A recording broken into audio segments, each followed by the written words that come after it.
Cette conférence va maintenant être enregistrée.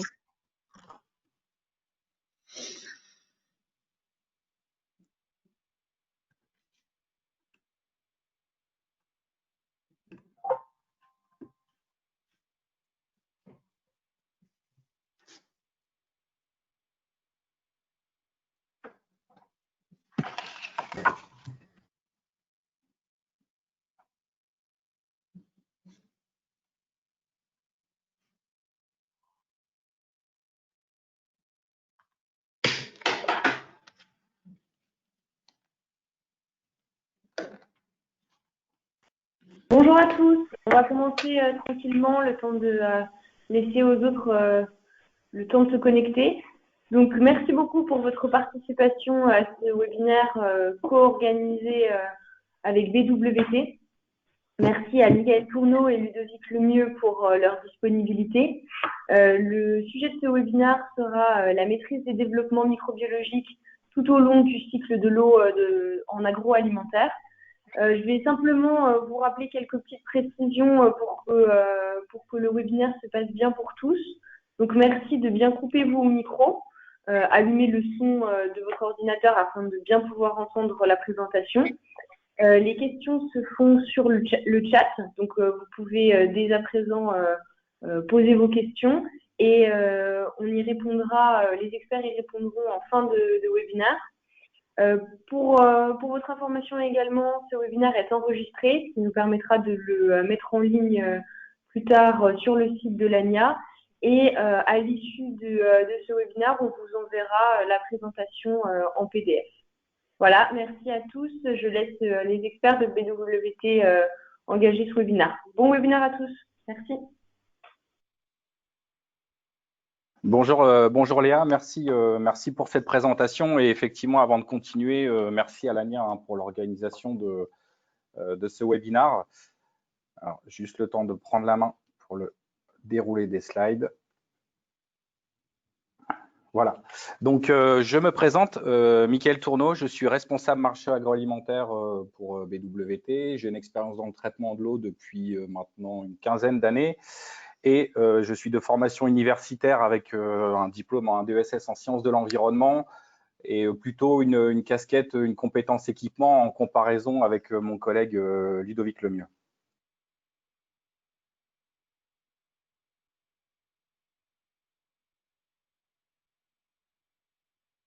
Ouais.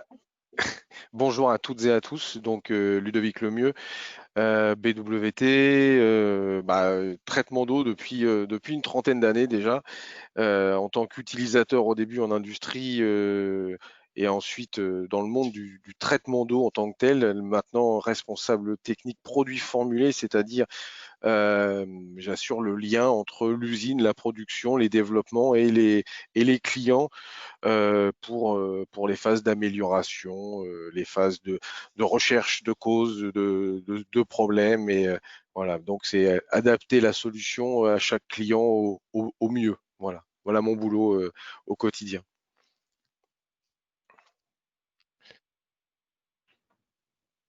Donc, quelques mots pour présenter BWT, le groupe. Hop, le temps que je reprenne la main, également au niveau des slides.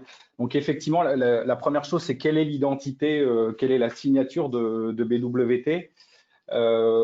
Aujourd'hui, on parle de responsabilité, en fait, de mission et d'engagement par rapport à la qualité de l'eau.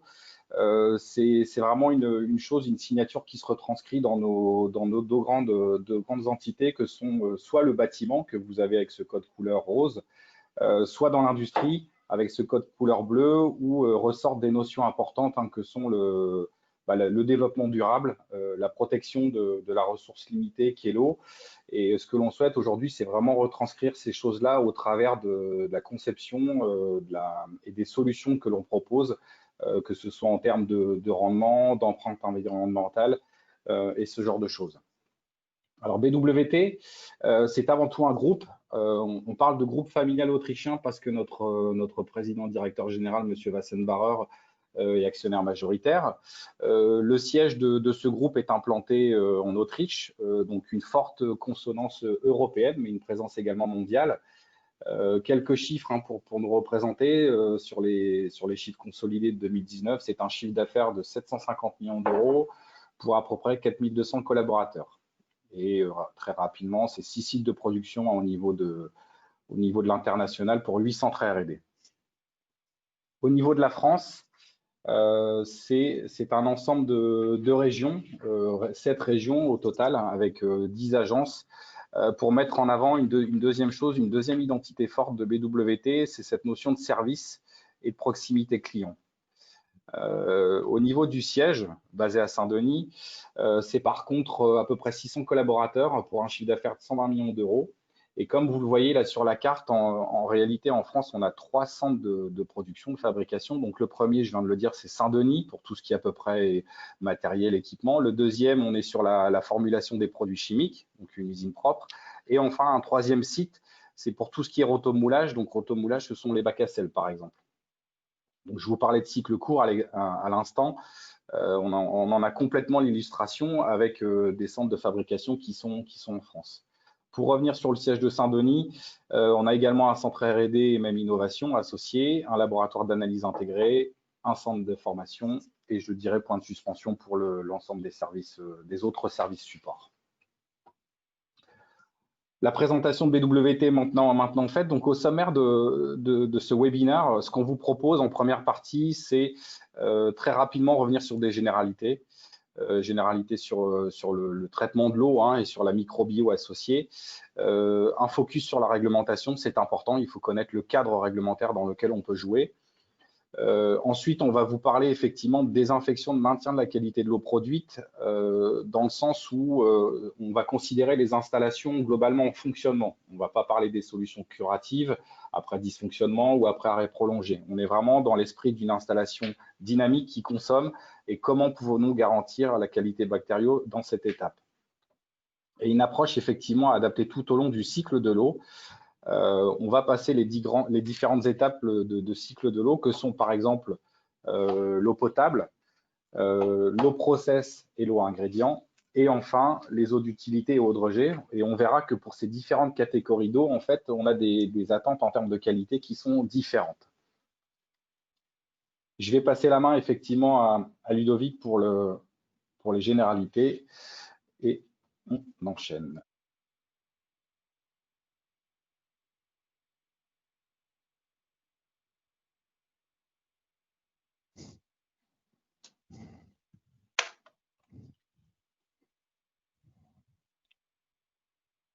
Ben, passe. Donc, on va aller sur les généralités concernant la qualité de l'eau. Donc, la composition, ce qui va nous... Alors, c'est toujours les transitions sont toujours plus simples. Voilà. Je ne sais pas si vous voyez la souris en fait qui se déplace. Oui, très bien. L'idée, parfait. L'idée, c'est d'avoir une. Je sais que c'est des choses qui sont connues pour beaucoup d'entre vous, mais quand on va parler de désinfection, en fait, on est obligé de repasser par là. La composition de l'eau, c'est quelque chose de très complexe, avec les choses qui sont dissoutes, qui sont naturellement dissoutes, voire artificiellement, quand on va parler de pollution, de pollution de pesticides, de choses comme ça, de métaux lourds. C'est toute l'histoire de l'eau qui aura traversé son milieu, qui va arriver à l'entrée de l'utilisation avec ses qualités, mais aussi ses défauts. Et en fait, nous, ce dont on parle aujourd'hui, c'est la microbiologie. Ça va être, on va voir tout à l'heure qu'on peut avoir des problèmes de moisissure. On a très souvent des problèmes de bactéries. On a connu les problèmes récents sur les virus.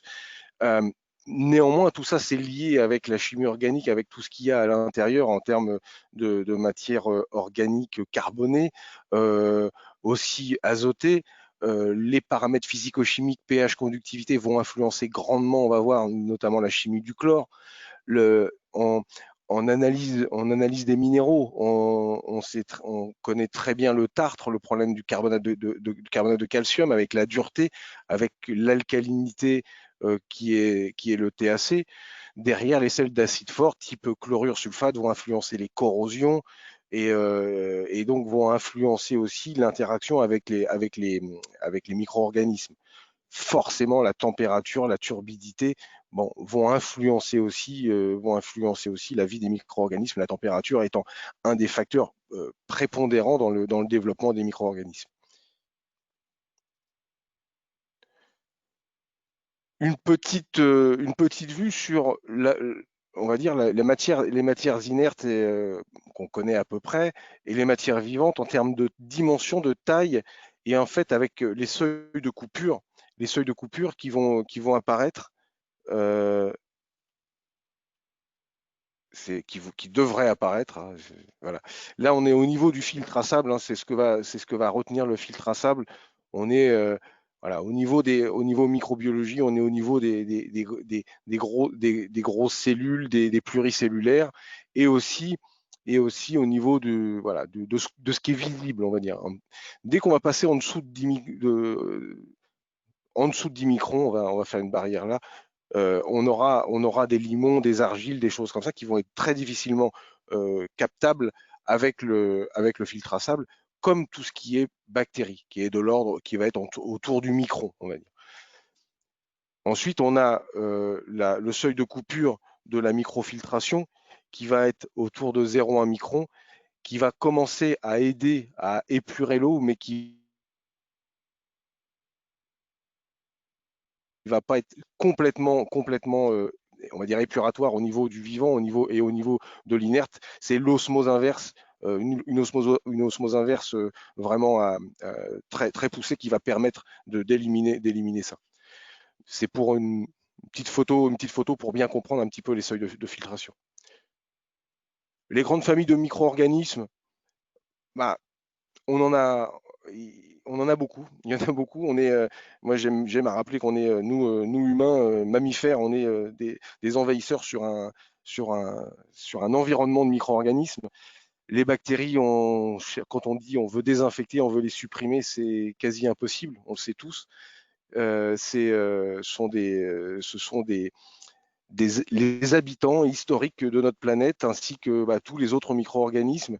On essaye donc de maîtriser au mieux tous ces micro-organismes et qui vont apporter eux-mêmes des problèmes de qualité différents. L'idée, c'est de connaître l'ennemi, notre ennemi, pour le coup, en termes de traitement des eaux, pour définir la meilleure arme. Voilà, la meilleure arme pour limiter les problématiques. J'essaye d'avancer. Les micro-organismes ont besoin de conditions favorables. Bon, de l'oxygène.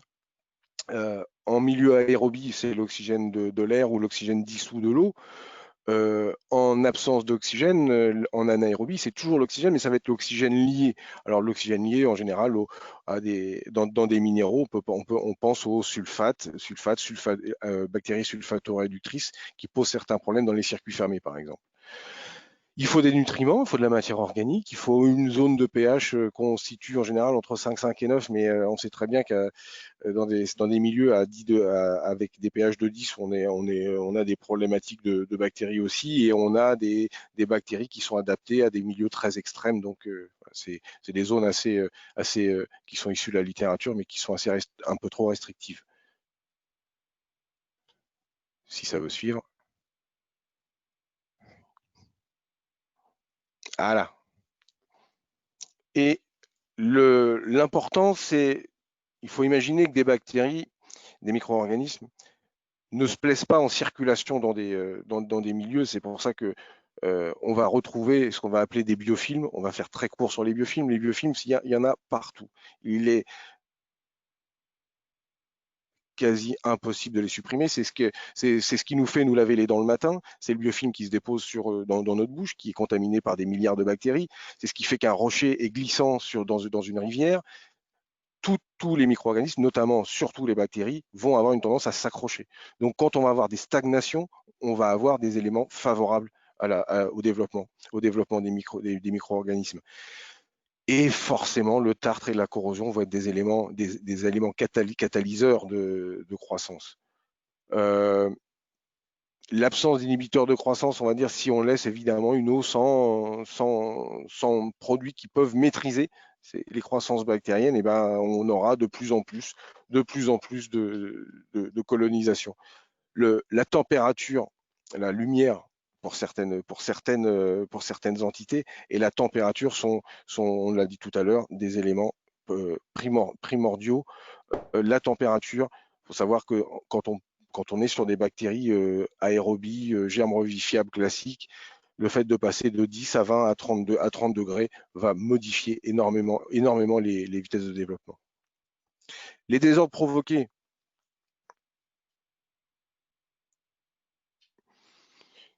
Le point important là qui nous réunit aujourd'hui, ça va être la qualité et la santé, c'est-à-dire que la qualité du produit fabriqué, qui peut lui intrinsèquement contaminer le consommateur, mais aussi les maladies qui vont être amenées par une mauvaise maîtrise de l'eau intrinsèquement. Je pense à la légionelle sur les tours aéro-réfrigérantes notamment.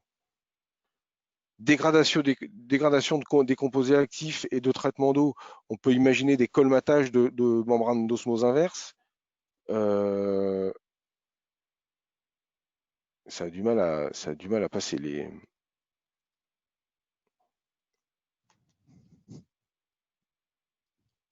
Voilà. Dégradation des réseaux de distribution, forcément, avec les problèmes de bouchage, diminution de l'efficacité des échanges thermiques, activation de la corrosion, des notions de biocorrosion qui sont importantes dans certains cas. Voilà. Je vais repasser la parole maintenant à mon collègue Michael pour la suite sur la réglementation. Merci Ludovic.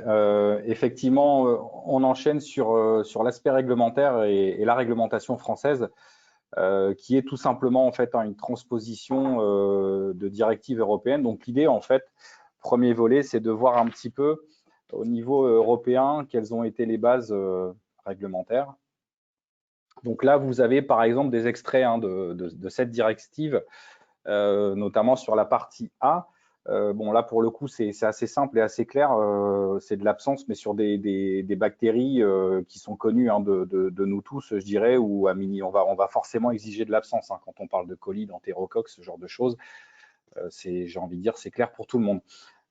Chose intéressante, c'est qu'on va parler dans cette directive européenne des eaux conditionnées, c'est-à-dire des eaux vendues en bouteille ou sur des lieux publics. Et là, par contre, on va donner un peu plus d'informations sur les UFC à 22 et 37, avec ces valeurs, par exemple, à 22 degrés inférieures à 100 par ml. Donc, je le cite parce qu'on prendra tout à l'heure comme repère pour comparaison à d'autres filières. Et donc, concrètement, qu'est-ce que ça donne au niveau de la réglementation française et de l'arrêté du 11 janvier 2007, c'est la référence de cet arrêté. Il y a deux catégories. La première, c'est ce qu'on appelle les limites de qualité des eaux destinées à la consommation humaine. Donc, c'est des valeurs strictes à respecter. Donc, on est sur les traces, j'ai envie de dire, de la directive européenne avec de l'absence sur des bactéries caractéristiques. Et enfin, on va parler de références de qualité qui, pour le coup, sont des valeurs à respecter. Et quand on s'en éloigne, c'est un témoin de contamination de l'eau. Et là, par contre, sur les germes aérobies à 22 et à 37, on ne donne pas encore de valeur à respecter, de concentration à pas dépasser, mais plutôt d'une variation, d'un rapport de 10 par rapport à la valeur habituelle. C'est-à-dire qu'on va les comparer par rapport à la qualité d'eau entrante. Si c'est de l'eau de ville, quelle est la valeur que l'on a après dans le réseau de distribution en usine. Donc, passer ce cadre réglementaire sur les valeurs, je dirais, à respecter pour pouvoir considérer que l'eau est potable quand elle arrive dans une usine agro. On a un autre cadre de jeu, c'est ce texte de la circulaire du 28 mars 2000 qui liste et définit l'ensemble des produits et procédés de traitement d'eau approuvés pour le traitement d'eau, justement pour produire de l'eau destinée à la consommation humaine. Donc, il y a un ensemble de solutions, notamment chimiques ou physiques, qui sont listées et qui font donc partie de ce qu'on appelle de cette liste positive et qui sont autorisées à être dosées dans l'eau pour en produire de l'eau potable. Et c'est justement, en fait, ces différentes différentes solutions que l'on va détailler un peu plus loin au cours de ce webinaire. Donc, vous voyez, on parle d'eau de Javel, bien entendu, de chlore gazeux, de dioxyde de chlore. On parle d'ozone, même s'il n'y a pas la même rémanence. Donc, forcément, on ne le mettra pas au même endroit dans une filière de traitement d'eau, mais c'est cette notion de liste positive.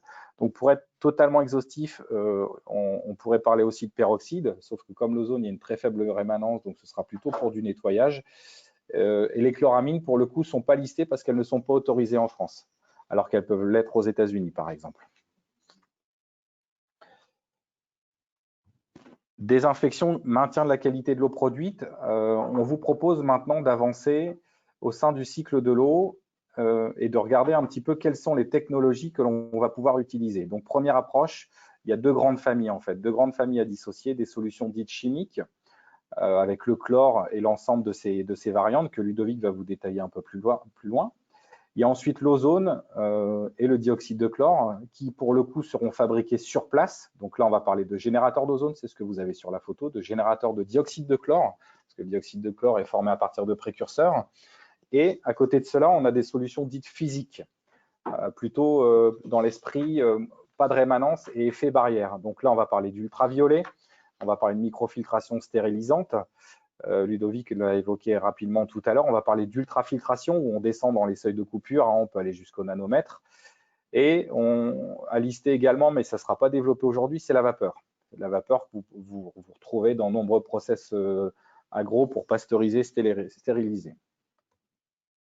Quels sont les critères de choix à prendre en compte pour justement choisir le bon désinfectant au bon endroit? Donc les questions à se poser, c'est quelle est la qualité d'eau d'origine, parce que c'est important de connaître sa qualité, sa charge organique, sa charge en matière en suspension, pour quel résultat.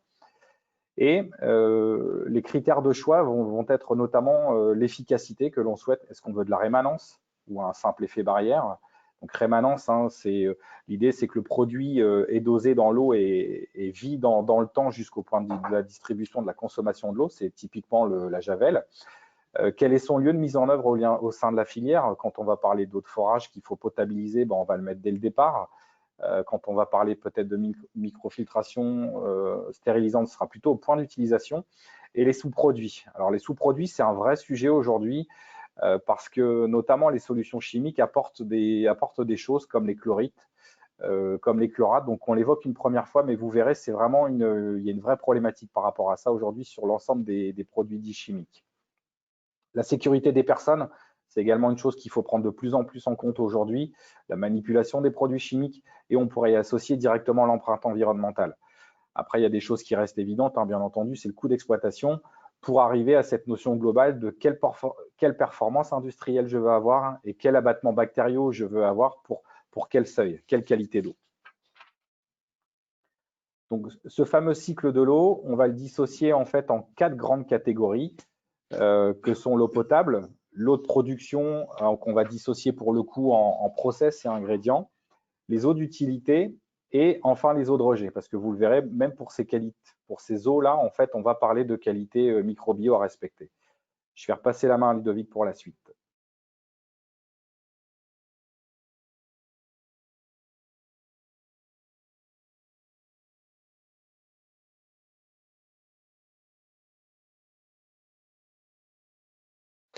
Donc, on va commencer par l'eau potable, l'eau entrante, donc en général de l'eau potable ou de l'eau potabilisée. Ça peut être de l'eau de ville qui a un critère de potabilité à la limite de fourniture, en entrant sur le site de production. Ça peut être de l'eau de forage qui va être potabilisée en fonction des problématiques qu'il y a. Ça peut être présence de fer, de manganèse, ça peut être présence de bactériaux, ça peut être différentes choses. Il faut peut-être l'adoucir légèrement parce qu'elle est trop entartrante ou vice versa. Elle est trop agressive. Voilà. Ou une autre surface. Et là, pour le coup, on part de plus loin parce qu'une autre surface va être forcément beaucoup plus contaminée potentiellement. Et donc, la phase de potabilisation va être un peu plus compliquée. Une autre surface, ça va être une eau de rivière, par exemple, qui va être au début de l'histoire de l'eau sur le site. Donc, pérennité et sécurisation de la ressource. L'idée, ça va être de bien consommer cette ressource et dans une vision un peu globale, c'est-à-dire préserver les ressources en eau potable, respect de la réglementation pour les activités qui vont être dans l'entreprise, et donc tout ça va diriger des choix technologiques.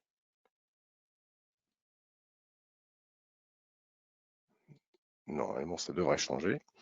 Donc, on va arriver au chlore. Pourquoi le chlore? Parce que le chlore, c'est quelque chose qui est, on va dire, communément utilisé. Le chlore, deux grands problèmes, on va dire, c'est l'histoire de l'eau de Javel, hein, qui est utilisée depuis très longtemps.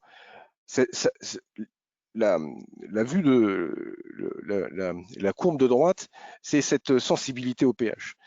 La partie intéressante, ça va être l'acide hypochloreux, HClO, qui est au milieu, qui va être en équilibre avec Cl2 gazeux, le dichlore, qui va être gazeux, qui va apparaître si le pH descend en dessous de 4. Danger, parce que là, si le gaz chlore, c'est un gaz toxique, forcément.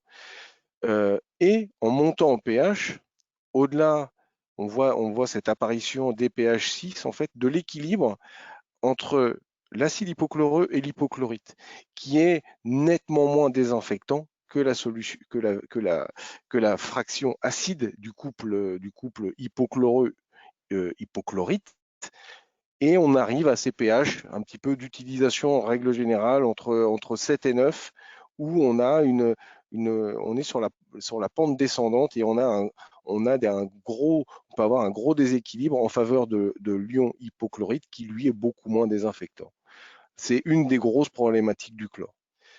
Ce chlore, il est mesuré en général par rapport à un résiduel de chlore libre qui doit donner une espèce la notion de rémanence dans le milieu, mais c'est surtout le chlore actif qui va amener cette rémanence. Donc c'est la fraction du chlore total qui est inclus dans le chlore libre qui est active. C'est donc l'acide hypochloreux.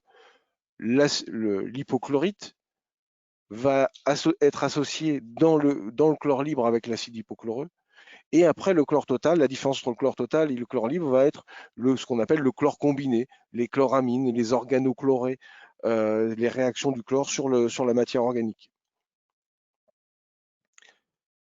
Un des grands vecteurs de chlore, c'est l'eau de Javel. La Javel, donc hypochlorite de sodium, hypochlorite de soude, qui est fabriqué, on a les réactions de fabrication. On voit que le sous-produit premier, c'est le chlorure, NaCl, chlorure de sodium. Donc le chlorure, on va amener un problème. On a un gros avantage, c'est le coût d'exploitation, c'est quelque chose qui n'est pas cher.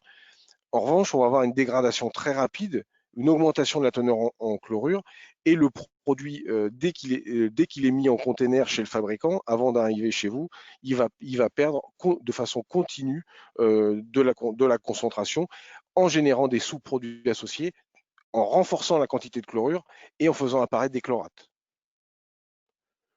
Le chlore gazeux, c'est le gaz dichlore qu'on va solubiliser dans l'eau, qui va arriver, qui va former immédiatement l'acide hypochloreux en amenant des chlorures.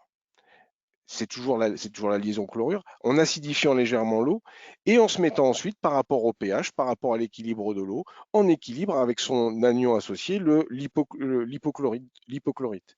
En gros, on a toujours acide hypochloreux, hypochlorite, en équilibre en fonction du pH dans lequel on injecte. Le gros avantage du chlore gazeux, c'est qu'il n'a pas de sous-produit intrinsèque puisque c'est du dichlore pur. Derrière, c'est un gaz, donc manipulation de gaz, habilitation nécessaire pour le gérer, et toujours ce fameux impact sur les chlorures. Le dioxyde de chlore.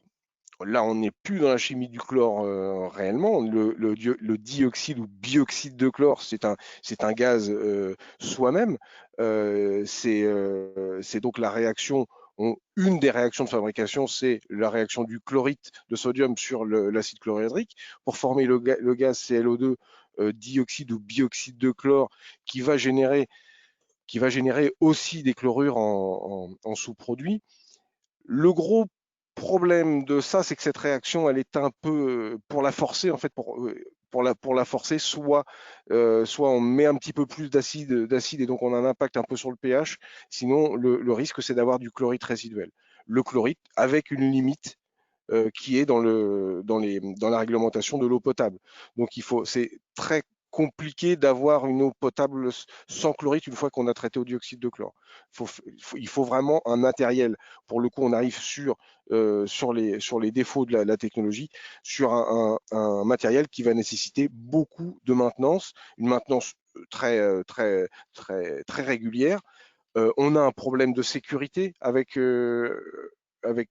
ça, c'est-à-dire qu'on a les deux réactifs pour produire le gaz dioxyde de chlore. Il ne faut pas que cette réaction se fasse à l'extérieur. Voilà. Et on a des sous-produits associés de toute façon. L'électrolyse de sel, donc chez BWT, c'est ce qu'on met en avant. Pourquoi? C'est que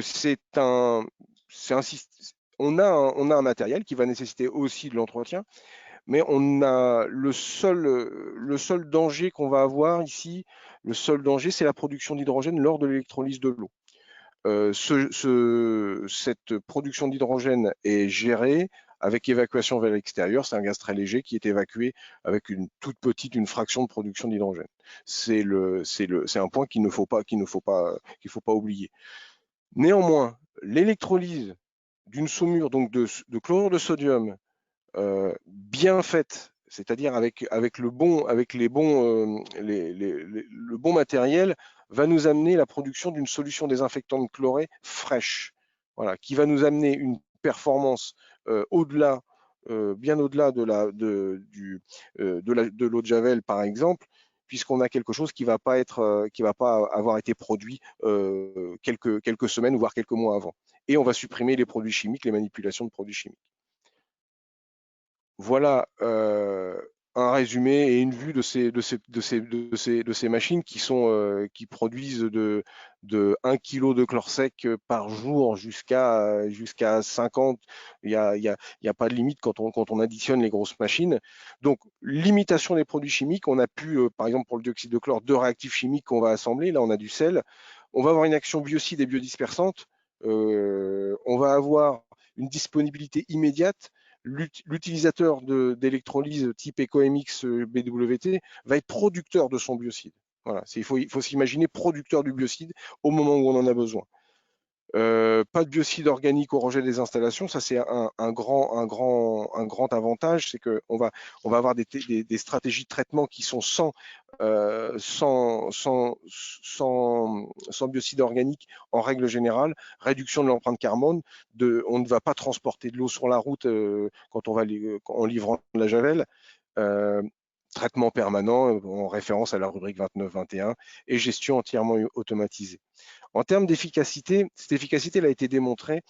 Vous aurez ça sur les supports, vous pourrez lire un petit peu ce qui est écrit dedans. Ce sont des tests qui ont été effectués par des laboratoires indépendants, beaucoup aux États-Unis, d'où est originaire la technologie. En fait, on a clairement l'hypochlorite comparé à de l'eau de Javel à pH 7,5. Donc pas un pH si défavorable que ça pour l'eau de Javel. On voit sur les plaques, on voit bien une vitesse de réaction beaucoup plus et un résultat final nettement meilleur pour l'EcoMX. Ce qu'on observe systématiquement sur les circuits. Derrière, 2 études comparées sur Pseudomonas aeruginosa et Legionella pneumophila avec 2 ppm de solution de chlore libre liée amenée par une solution désinfectante chlorée de l'EcoMX ou une Javel à pH 8. Donc là, on arrive déjà dans une zone un peu plus délicate pour l'eau de Javel. On voit bien qu'on a une difficulté à maîtriser la bactério. et on va avoir un résultat excellent avec donc là on a une notion d'abattement avec la solution EcoMX. Et ici, un test qui est assez intéressant sur de l'eau à pH 7, donc vraiment dans la zone d'activité de l'eau de Javel, avec un abattement assez limité sur du cryptosporidium à 5 ppm, alors que le dioxyde de chlore et la solution EcoMX, la solution désinfectante chlorée, ont un niveau d'abattement qui est nettement supérieur. Voilà. Là, vous allez retrouver une comparaison un peu livresque des différentes technologies avec leurs avantages, mais aussi leurs inconvénients. Le chlore fabriqué par électrolyse conserve certains désavantages, certains inconvénients liés au chlore, mais il amène une nette amélioration au niveau efficacité.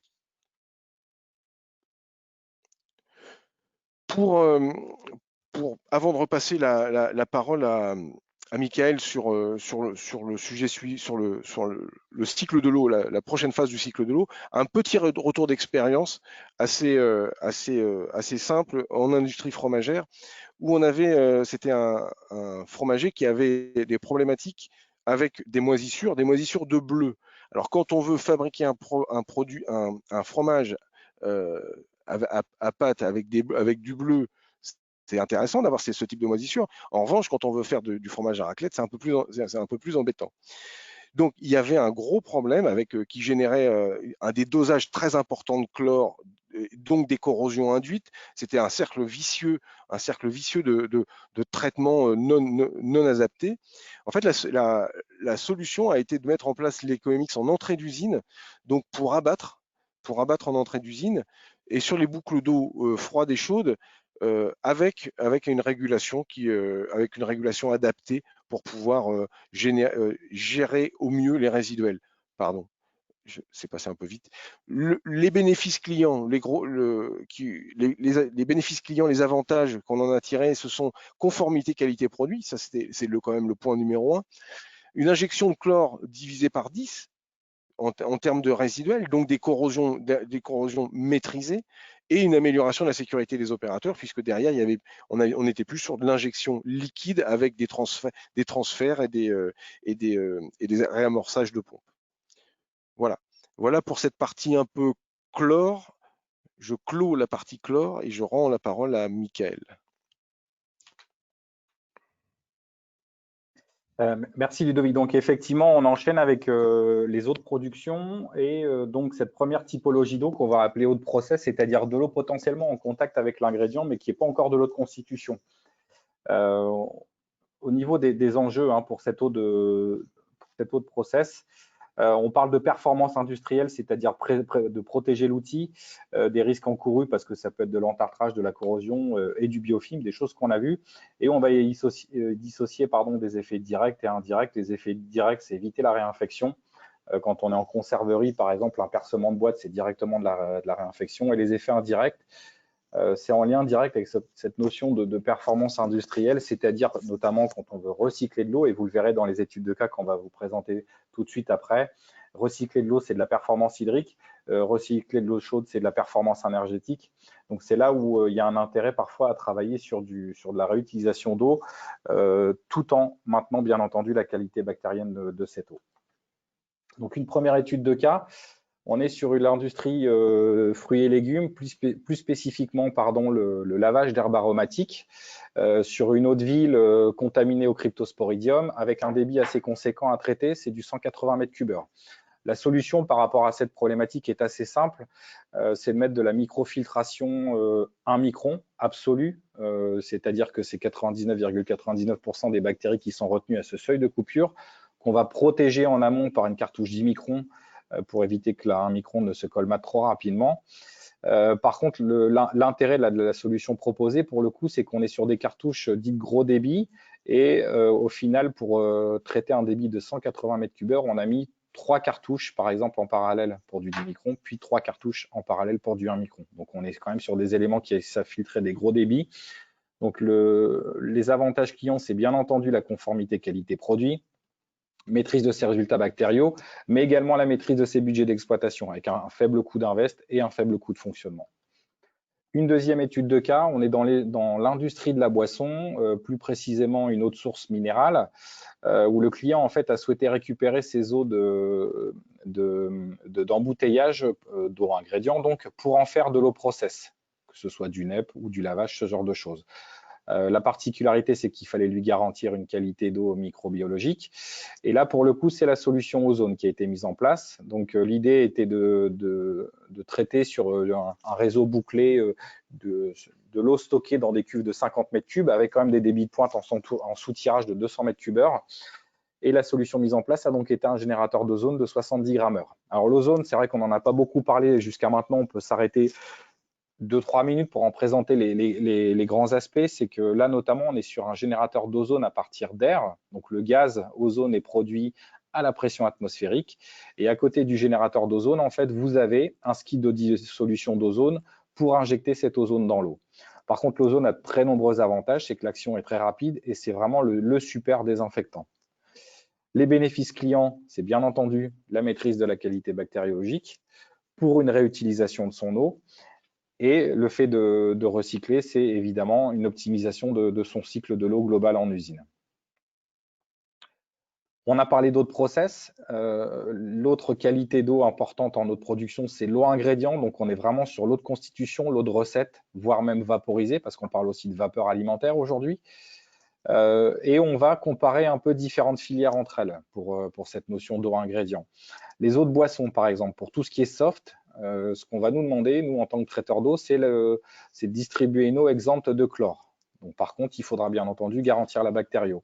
En industrie laitière et fromagère, c'est un peu plus simple en termes de qualité d'eau parce que cette industrie-là accepte un résiduel de chlore dans l'eau. Par contre, pour tout ce qui est produit infantile, on va nous demander la suppression de micropolluants, notamment les chlorates. Et comme on l'a vu, les chlorates sont présents dans le chlore, donc on va devoir enlever ce fameux chlore dans les produits infantiles. Et enfin, chose nouvelle, comme on parle d'eau ingrédient, il y a une nouvelle réglementation aujourd'hui, qui s'applique. Ce n'est plus la réglementation eau potable, mais c'est la réglementation CE 1935-2004. Alors, un petit aparté justement sur la réglementation dite eau potable, où on va parler les agréments qu'on va y associer, c'est ce qu'on appelle les ACS, attestation de conformité sanitaire. Donc là, on est par exemple sur une eau entrante, une eau de forage. Et ensuite, quand on est sur de l'eau ingrédient, c'est-à-dire une eau de qualité d'eau supérieure, parfois déminéralisée, souvent exemple de microbio, la réglementation qu'on va lui associer, c'est la réglementation CE 1935-2004. La finalité, en fait, entre ACS et CE est la même, c'est-à-dire c'est l'innocuité des matériaux en contact avec l'eau. Par contre, on ne parle pas de la même chose. C'est deux règlements strictement différents. Un petit slide qui représente en fait les limites de qualité en termes de microbio et justement en fonction des filières. Donc vous vous souvenez, les eaux conditionnées, on en a parlé tout à l'heure, c'est 100 UFC par ml. En industrie laitière et eau de process classique, on est sur les mêmes critères eau potable, 100 UFC par ml. Par contre, dans les eaux de boisson, notamment les softs, on va varier entre 5 et 25, donc on est descendu d'un facteur 4. Et en industrie laitière, notamment l'infantile, l'eau ingrédient, on va encore descendre en termes de contraintes de qualité d'eau et donc de traitement que l'on va mettre en place. Pour comparaison, vous avez la qualité d'eau qui est demandée sur le marché pharmaceutique pour l'OPPI, eau pour préparation injectable. Donc c'est 10 UFC, mais dans un volume 100 fois supérieur. Donc ça montre encore le gap à franchir entre l'agroalimentaire et la pharma. Par contre, ce que l'on voit aujourd'hui, c'est clairement une tendance du marché agroalimentaire, à aller vers sur les contraintes du marché pharmaceutique, sur lequel on est également présent depuis de nombreuses années, et on a des solutions que l'on commence à dupliquer et que l'on va vous présenter. Donc, je vous parlais d'un chaînage, de la filière embouteillage, pardon. On va regarder très rapidement ce qu'est un chaînage type en embouteillage de soft, notamment. Quelle que soit l'eau brute, en fait, typiquement, on va toujours ajouter une première barrière filtrassable. Généralement, il y a un besoin de réduire le TAC ou hydrogénocarbonate, donc il y a une étape de résine, par exemple, et ensuite, systématiquement, on va surchlorer l'eau pour la stocker dans une cuve d'eau chlorée et assurer ce temps de contact et maintenir la qualité bactério. Par contre, on a parlé d'une eau exempte de chlore, donc cette eau va passer ensuite sur un filtre à charbon, puis une filtration 10 microns, puis un UV pour garantir la qualité d'eau derrière un charbon. Parce que le charbon a un avantage, on enlève le chlore, par contre a des désavantages, c'est que c'est également un nid à bactéries. Et la particularité de ce chaînage, en fait, c'est qu'à partir du filtre à charbon actif, on va parler de conception hygiénique, parce qu'il n'y a plus de chlore dans l'eau, mais il faut garantir une qualité d'eau potable, supérieure même, hein, je dirais, en termes de critères microbiaux, et c'est pour cette raison qu'on va mettre un UV. On va comparer cette filière à un chaînage type laiterie-fromagerie, qui pour le coup est plus simple, parce qu'on peut travailler avec de l'eau chlorée, donc en fait, on va aller éventuellement jusqu'à la cuve d'eau chlorée, et on va distribuer. Et maintenant, on va la comparer avec cette spécificité de la filière infantile. Donc, pour reposer quand même le contexte sur cette filière infantile, l'enjeu numéro 1 pour cette filière, au préalable, c'était une absence de nitrate. L'eau potable, par exemple, c'est 50 ppm de nitrate. En infantile, on va demander inférieur à 3 à 5 ppm de nitrate. Et aujourd'hui, il y a des nouvelles contraintes qui apparaissent, et c'est notamment l'absence de chlorate et perchlorate. On nous demande de respecter le inférieur à 5 microgrammes par litre dans l'eau. Donc, que dit la réglementation aujourd'hui sur ces éléments-là, que sont les chlorates et perchlorates? Si on prend les chlorates, on parle de limite maximale de résidus dans le produit fini, c'est un maximum de 10 microgrammes par kilo. L'eau étant un élément de constitution, on va aller enlever ces fameux chlorates dans l'eau. On l'a dit, ces chlorates sont présents dans la javel et donc dans l'eau de ville qui est distribuée. Donc l'industriel n'aura pas de choix, pas d'autre choix s'il est alimenté en eau de ville que de supprimer cet oxydant pour garantir l'absence de chlorate. Et les concentrations mesurées dans l'eau de ville, ça peut aller jusqu'à 250 microgrammes et 30 microgrammes pour les perchlorates. Donc le chaînage qui a été mis en place après des tests et des essais pilotes que l'on a effectués chez différents industriels pour enlever ces fameux chlorates présents dans la javel, c'est ce qu'on appelle une osmose inverse THP ou très haute pression. On a dû monter en pression de manière plus importante que sur des conceptions plus classiques. Donc une osmose inverse, et on arrive dans une cuve de stockage d'eau osmosée, absence de chlore, et c'est là où en fait on va avoir les mêmes contraintes que l'industrie de la boisson, c'est garantir une eau de bonne qualité sans pour autant rajouter de désinfectants chimiques. Donc la solution en fait est de proposer un UV, mais un UV qui est bouclé sur la cuve et idéalement même qui va jusqu'au point d'utilisation client et qui revient sur la cuve pour avoir un régime dynamique, turbulent et éviter l'absence de bras morts et des choses qu'on a déjà évoquées. Et c'est ce type de fonctionnement en fait qui va nous permettre de garantir la sécurité sanitaire produit. Donc à partir de la cuve de stockage osmosée et même à partir de l'osmose inverse, on va parler également de conception hygiénique jusqu'au point d'utilisation. Donc cette conception hygiénique, qu'est-ce que c'est effectivement? Garantir ce maintien de la qualité d'eau produite, il y a différents critères de conception à prendre en compte. Et quel est son objectif?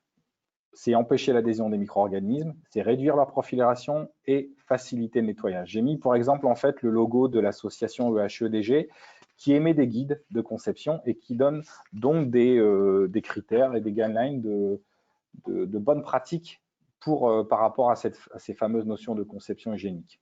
Quelques exemples, quand on parle de conception de l'installation, on va limiter, on l'a dit, les zones mortes, absence de stagnation, donc on va favoriser une installation en circulation 24-24, idéalement en recirculation sur des cuves par exemple.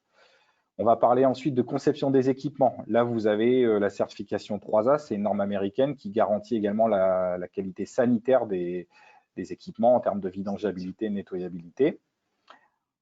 On peut passer un peu de temps également sur la boucle de distribution, où là, on va carrément complètement regarder, je dirais, l'état de surface du matériau, de l'inox, c'est l'indice de rugosité, la qualité des soudures.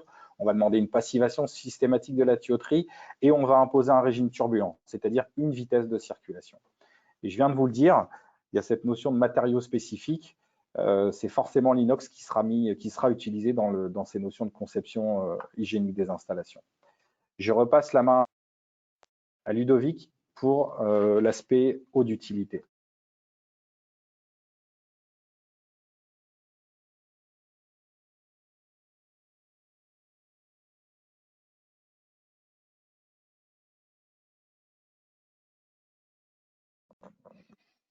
Oui, donc me revoici. J'ai bien vu qu'il y avait sur le chat, il y avait plusieurs questions. Là, on va y répondre, je pense, après. Il y a une question pour toi, Michael, sur le lien entre l'eau, ingrédients et le règlement 1935-2004.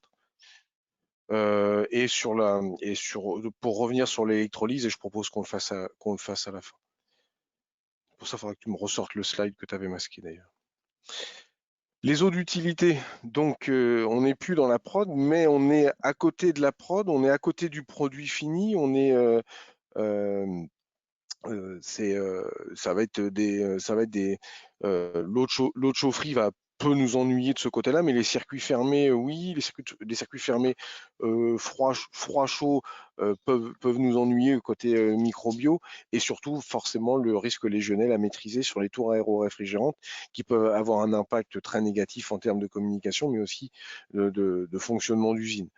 Le risque légionnel, c'est une chose, mais la bactério, globalement, c'en est une autre. C'est qu'il y a aussi, notamment dans certains métiers, l'utilisation en direct de l'eau de refroidissement sur le refroidissement du produit en simple échange. Je pense à la boîte, par exemple, la conserverie, où effectivement, on peut avoir un refroidissement direct là, il va falloir limiter le risque de réinfection. Maîtrise microbio des eaux recyclées, les condensats, les eaux recyclées, on va parler d'eau, l'eau de vache, donc l'eau du lait qui est évaporée, qui peut être réutilisée. L'idée, c'est de pouvoir récupérer l'eau en sucrerie aussi, puisque j'ai vu tout à l'heure un message d'une personne de Tereos. Les eaux qui sont dans la matière première, dans la betterave par exemple, ou dans le lait, qui vont être sorties, soit on les rejette comme ça, mais on peut les réutiliser, ce qui est souvent fait quand on cherche à économiser de l'eau. Alors, pour ça, on a un retour d'expérience notamment sur des tours alimentés en eau de vache. Ces eaux d'évaporat, c'est les eaux excédentaires du lait qui a été concentré, contiennent pour le coup de la matière organique. La matière organique est un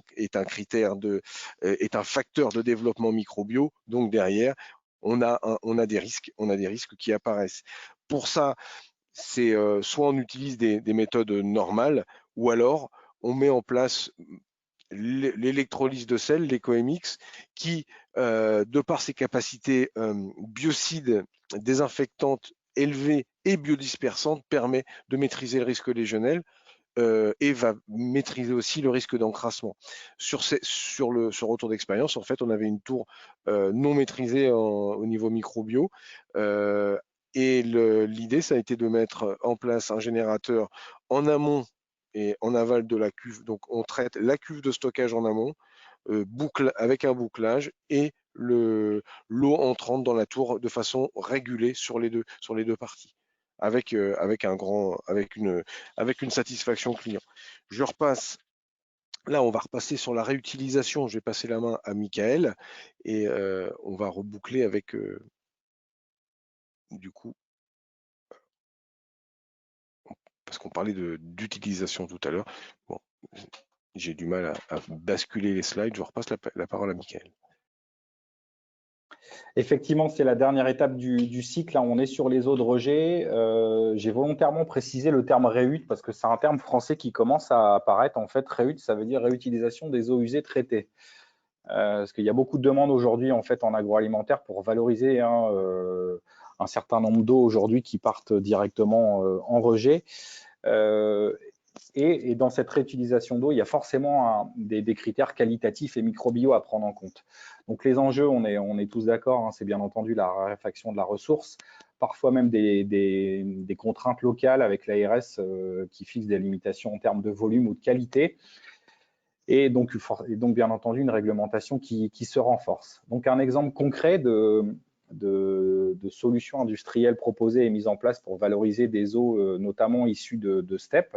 On est donc sur un industriel qui fait de la valorisation de biomasse animale. Ces eaux de rejet vont directement dans la steppe communale, mais pour le coup, c'est eux qui l'occupent, je dirais, à 80%. Et donc, on a travaillé sur la valorisation des eaux issues de clarificateurs. Par la mise en place d'un traitement pour le coup en conteneur, mais surtout par un traitement type ultrafiltration puis UV.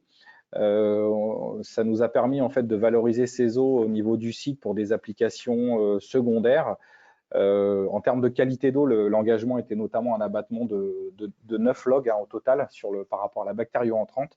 Et les bénéfices clients, après 18 mois de fonctionnement, sont, première chose, c'est 15 000 m3 valorisés, retraités par an.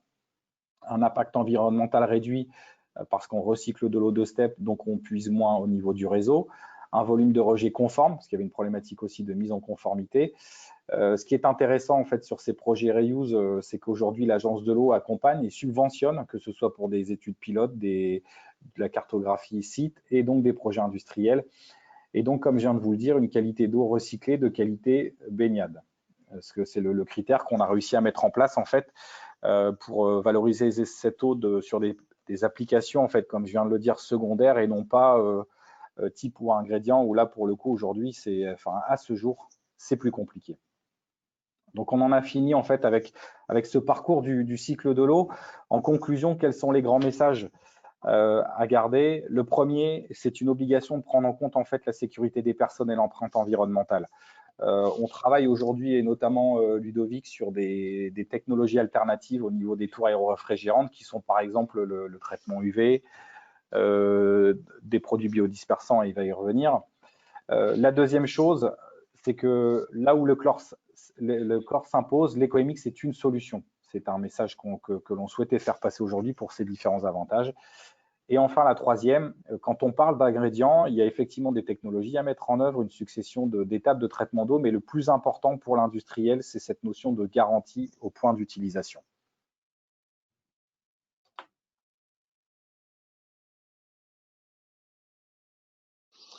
Merci Mickaël. Oui, pour conclure, et je vais te demander, Mickaël, de remonter sur la présentation EcoMX à l'endroit, le slide qui était caché avec les schémas de l'électrolyse. J'ai plusieurs questions dessus. Effectivement, comme disait Mickaël à l'instant, l'EcoMX, l'électrolyse est une solution là où le chlore s'impose. Mais on reste sur une solution chimique et ça satisfait pas totalement. Et donc effectivement, on cherche aussi à travailler actuellement sur des solutions combinées, notamment physiques, chimiques, avec moins d'impact environnemental, c'est-à-dire UV peroxyde d'hydrogène, avec comme produit de décomposition l'eau, et aussi l'utilisation de produits dérivés de matières renouvelables, type résine de pin qui sont assez intéressantes en termes de premiers résultats. Voilà. Donc on continue, BWT continue à innover. Voilà. Tu nous passes le.